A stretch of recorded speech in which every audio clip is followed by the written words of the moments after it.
आपण पक्षांतर केल्यानंतर परभणीकरांना बरेचसे प्रश्न पडले, तर त्यामार्फत आपण काय प्रश्न पडणार आहे? मी मूळचा शिवसैनिक आहे. धनुष्यबाणावरच मी निवडून आले 4-5 नगरपालिका असेल, 2 आमदारकी, 2 खासदार. फक्त कालची लोकसभा मी दुसऱ्या चिन्हावर लढतो. बाकी तर माझा मूळ तर डीएनए तिथलाच आहे ना, तर वेगळा आहे काय? तिथं मुळातच गेलो पुन्हा. मी का दुसऱ्या भाजपमध्ये गेलोय, काँग्रेसमध्ये गेलोय, राष्ट्रवादीत गेलोय, तर मग ठीक आहे बाबा, मी पक्षांतर केले. बाळासाहेबांच्या विचाराशी मी बांधील आहे. बाकी माझी कोणाशी बांधिलकी नाही. आणि बाळासाहेबांचे विचार घेऊन चालेल ते समज होते. तिथे बाळासाहेब विचार मी होतोच. इथं आलो तर इथं आहेच. इथं शिंदे साहेब आहेत. सोबत आहे. हा निर्णय घेताना कोणाचं काही प्रश्न होतो? मला कोण प्रेशर देईन? तुम्ही एवढी ठोकी होतो भाजपवाल्याची, तू काय मला सांग? माझ्या एवढं परकड करून मी शिंदे साहेबांना ठोकली. माझं विरोधी पक्षात काम करत असताना मी त्या पक्षाची प्रामाणिक राहून काम करणं माझं कर्तव्य आहे. आता मी आज शिंदे साहेबांसोबत बसलो. की शिंदे साहेबांच्या प्रती काम करणं माझं कर्तव्य आहे. ते शिंदे साहेब चुकले तर खरे ते बघायचं नाही. शिंदे साहेब आगे बढो, हम तुम्हारे साथ हैं. ही भूमिका माझी असणार आहे. शिंदे साहेबांनी आपण एका फळीतले आमदार आहात, तर शिंदे साहेबांतर्फे आपल्याला केंद्रीय मंत्रिपद असं भेटलं तरी आश्वासन बघा, शिंदे साहेबांनी 2004 ला सोबत आमदार झालो. 10 वर्ष मी त्याच्यासोबत आमदार म्हणून होतो. मी नंतर वरी गेलो. पण ते मी एकाच वेळी त्या प्रवाहात आलो. पण सुदैवानं, त्यांच्या नशिबानं, त्यांच्या कर्तृत्वानं, त्यांच्या आवाक्यानं त्यांना राज्याचं मुख्यमंत्री पद बघता आलं. त्यांच्या नशिबात होतं. आपल्या प्रारब्धात असेल एखाद्या वेळेस केंद्रामध्ये मंत्रीपद मिळायचं, मिळेल. आणि नसेल तर उगाच काही आपण प्रतीक्षा करून आणि काही अपेक्षा करून उपयोग आहे काही.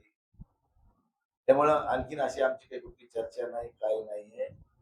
जे काय शिंदे साहेब भूमिका घेतील त्या भूमिकेशी आम्ही प्रामाणिक राहून काम करू. आज नवीन निर्वाचित आमदार निवडून आले विधान परिषदेसाठी, त्यांना शिंदेचे शिलेदार असं म्हणतात आणि तुम्हाला शिंदेचे मित्र असं म्हणतात.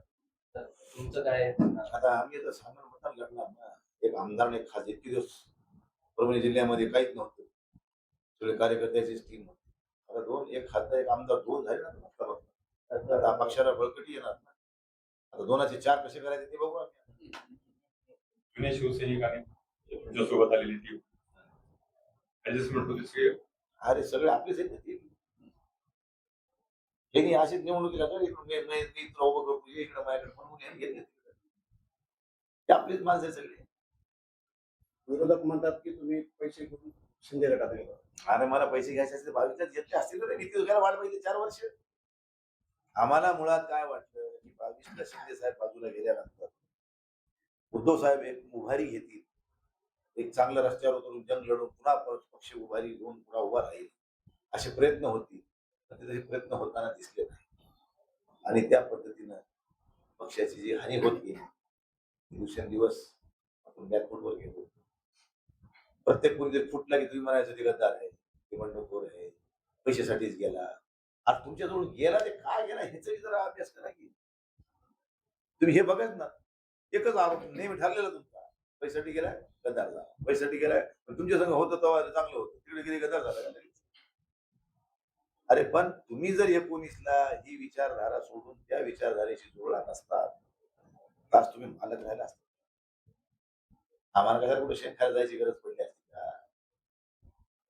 तुम्हीच भूमिका बदलल्या म्हणून हे सगळं आपल्याला पानिपत बघायची वेळ आली. तरी आम्ही तुमची साथ सोडली नाही. 22 नंतर 26 पर्यंत आम्ही तुमच्या सोबत लढत राहिलो. परंतु ज्या पद्धतीची लढाई लढायला पाहिजे त्या पद्धतीची लढाई लढताना दिसले नाही.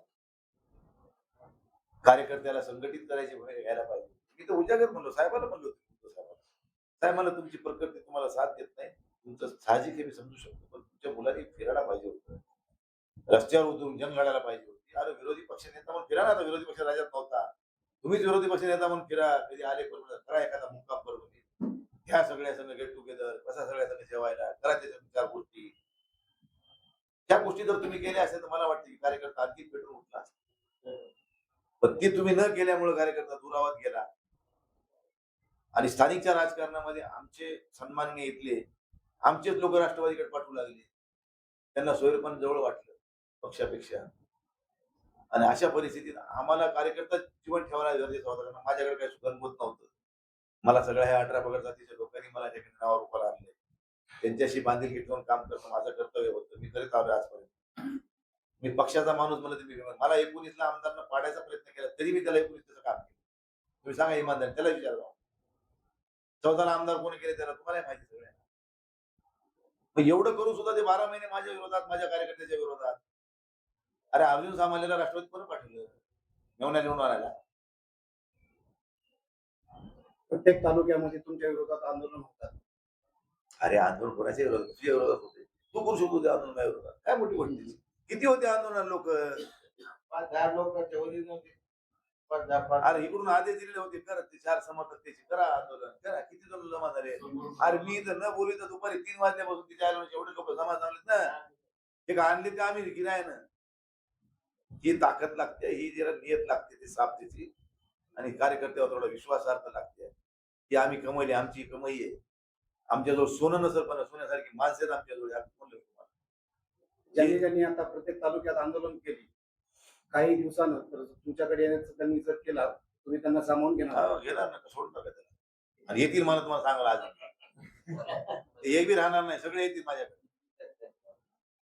4-2 सोडून द्या पण मॅक्झिमम लोक माझ्याकडे येणार. ते चिंता करू नका. आम्ही पक्षाची चांगली काम करू, चांगला पक्ष उभारी घेईल अशा पद्धतीचं काम करू. आणि कसं असतं शेवटी बघा 1,500 गावात 14 शहर सगळ्याच्या गरजा मला लोकांच्या समस्या सोडवायच्या असतील आधार घ्यावा लागेल. आणि आता सध्याची राजकीय परिस्थिती तशीच आहे. सरकार सत्ताधाऱ्याच्या पलीकडे विरोधकाला काही द्यायची मानसिकच नव्हती. आम्ही बघितलं 4 वर्षाचा. मग आता खऱ्या कार्यकर्त्याची इच्छा झाली की बाबा साहेब आपण असं जर राहिलो तर उद्या आपल्याजवळचे 5 सुद्धा राहणार नाही. काहीतरी तुम्ही भूमिका घ्यावं लागेल. तुम्ही तरी चला नाही तर तुम्ही आम्हाला आदेश द्या, आम्हाला तरी जाऊ द्या. तुमची वेळ आल्यावर बघू पुन्हा आम्ही वापस गेल्यावर पुन्हा येते का वापस. या सगळ्याच्या कार्यकर्त्याच्या इच्छेखातर मला ही कठोर भूमिका घ्यावी लागली. परंतु ती बाळासाहेबांच्या विचाराला धरूनच आहे, सोडून नाही. आणि आमची बांधिलकी बाळासाहेबांच्या विचाराची आहे पहिलेपासून आणि शेवटपर्यंत राहणार आहे. मी जर दुसऱ्या पक्षात गेलो असतो तुमचे आरोप स्वीकारले असते. आता कोणी फुटलं की पैशासाठी गेला, कोणी फुटलं की पैशासाठी झाडाला पैसे लागले,